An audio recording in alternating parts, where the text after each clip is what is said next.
here with PJ from Crates Local, and we're going to have a little chat about how they've been operating pre and post pandemic.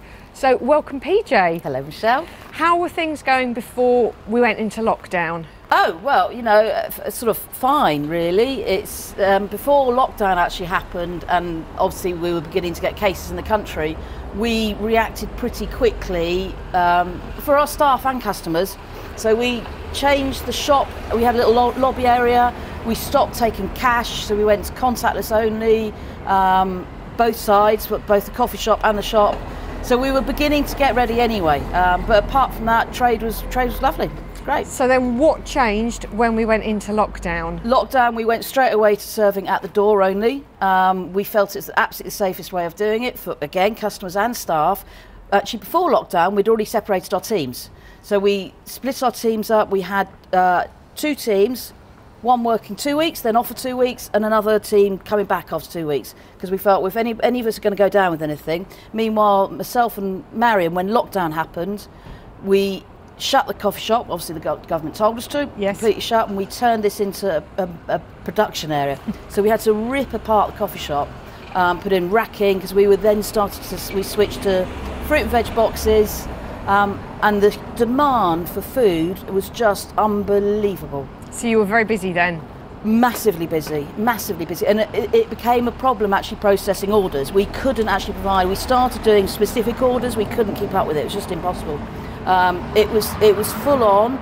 We had to reduce the hours to the shop so we could process orders in the morning. And we really quickly realised I was literally spending all day on the phone just taking orders. So we got Britweb, yep. Lovely Horsham Britweb, and said, guys, build us a cart. We'd never done online before. We had to. Yes. They built us an online cart within days, and we had to switch to fruit and veg boxes and generic grocery bags just to keep that demand going so that people could get food. So that was a really good solution then, to think about actually how can we still keep supplying and packaging it up for people to buy online. Yes, absolutely. It was the only way to go. We physically could not do specific orders because the demand was so huge. And what's the feedback been like from customers? Oh, well, okay, we amazing on the whole, absolutely 99% amazing.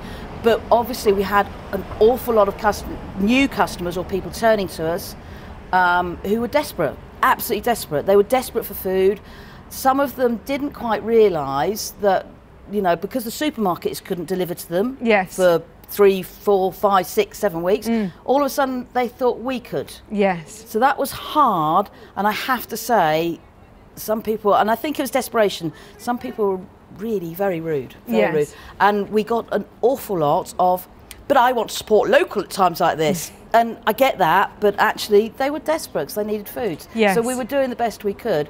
Again, why we switched to more generic. Yes, and I would imagine that you do have a new customer base coming through now. That's been phenomenal. All of our regular customers have been totally amazing. You know, we've been here 7 years now. We've got a good customer base. A lot of our customers usually use us for the really nice stuff, but they're using us for all their grocery shopping now. So our regs have been great. The fruit and veg boxes, within a week of us spending $2,000 on our online cart, dropped off. Right. We were hit really hard by wholesalers coming into town. Yes. We just couldn't do that. But we knew our fruit and veg box were better. But what we picked up from, and we didn't realise at the time, was a new realm of new customers that suddenly were tasting real food and the flavour. And we've just picked up so many more new customers through that. And we now do shop from home, so we can still do. We now get back to specific ordering. We still do some fruit and veg box.